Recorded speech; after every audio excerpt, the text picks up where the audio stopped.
YouTube, Edgar here, and welcome to Articulation, and here you will learn everything you ever wanted to know about world building, and then some.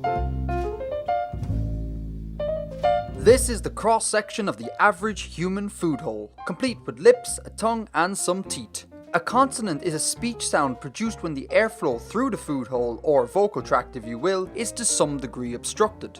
There are three elements to any consonant: place of articulation, manner of articulation, and voicing. In this video, let's look at place of articulation. Place of articulation or point of articulation indicates where in the mouth the obstruction is occurring when a consonant is formed.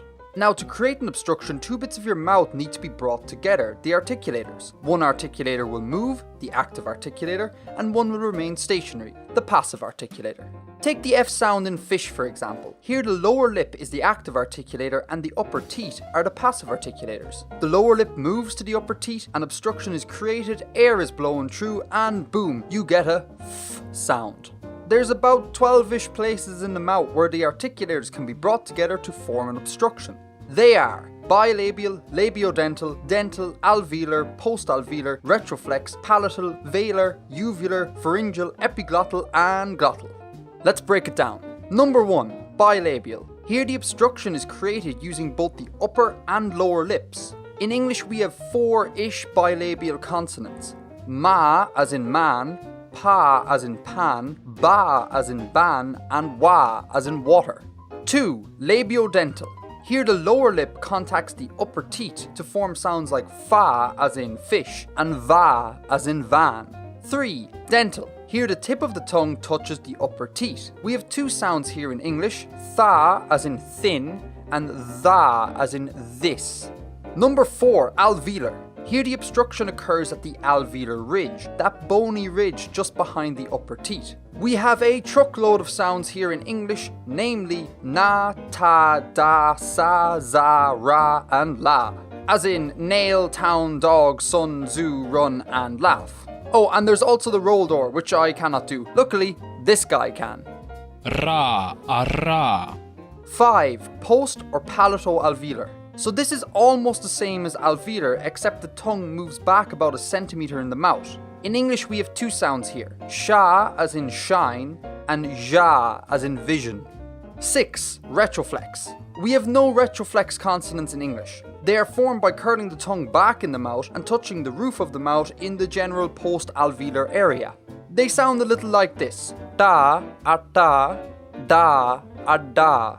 As in the Hindi word for island, tapu, and the Swedish word for north, nord. Apologies speakers of Hindi and Swedish, I did my best. Moving on. Number 7. Palatal. Palatal consonants are where the body of the tongue is raised to the hard palate. In English we find only one sound here, ya, as in yes. 8. Velar. Here the obstruction occurs when the back of the tongue touches the soft palate at the back of the mouth. Again in English we have two sounds here, ka as in king and ga as in garden. Number 9. Uvular. Here the back of the tongue touches the uvula, that dangly bit at the back of your mouth. English does not have any uvular consonants, but they are widespread throughout African, Middle Eastern and Native American languages, amongst others. Closer to home, French features a uvular trill, ra, as in rendezvous. 10. Pharyngeal. So here's where things start to get a bit weird. Pharyngeal consonants are articulated with the root of the tongue against the pharynx. Don't ask. Pharyngeals are found primarily in 3 areas of the world: North Africa and the Middle East, in the Caucasus, and in British Columbia. Again, I can't produce these sounds, but luckily my linguistically inclined stick figure friend is here to help. Ha, aha. Number 11. Epiglottal. As hard as pharyngeals are to pronounce, epiglottals are much, much worse. Epiglottal consonants are articulated using the araepiglottic folds against the epiglottis. If that's too much to wrap your head around, think of making a vocal growl type sound a la Louis Armstrong and you're kinda on the right track. Epiglottals don't feature all that often in human language, but they are primarily known from the Semitic languages of the Middle East. Again, I hand you over to my stick figure friend. Pa, pa. And finally, place of articulation number 12, glottal. These are articulated using the glottis. Thankfully, my stick figure friend won't be required here as English has 2 glottal sounds. ha as in home, and the glottal stop, as in the little catch of air in the throat between and o, in uh-oh. Now, this is the main consonant chart in the International Phonetic Alphabet, or IPA for short. For now, all we need to know is that the columns are organised by place of articulation.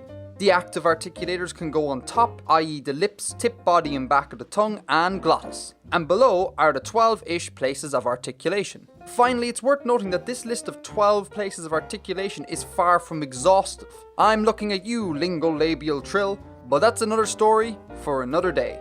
Stay tuned.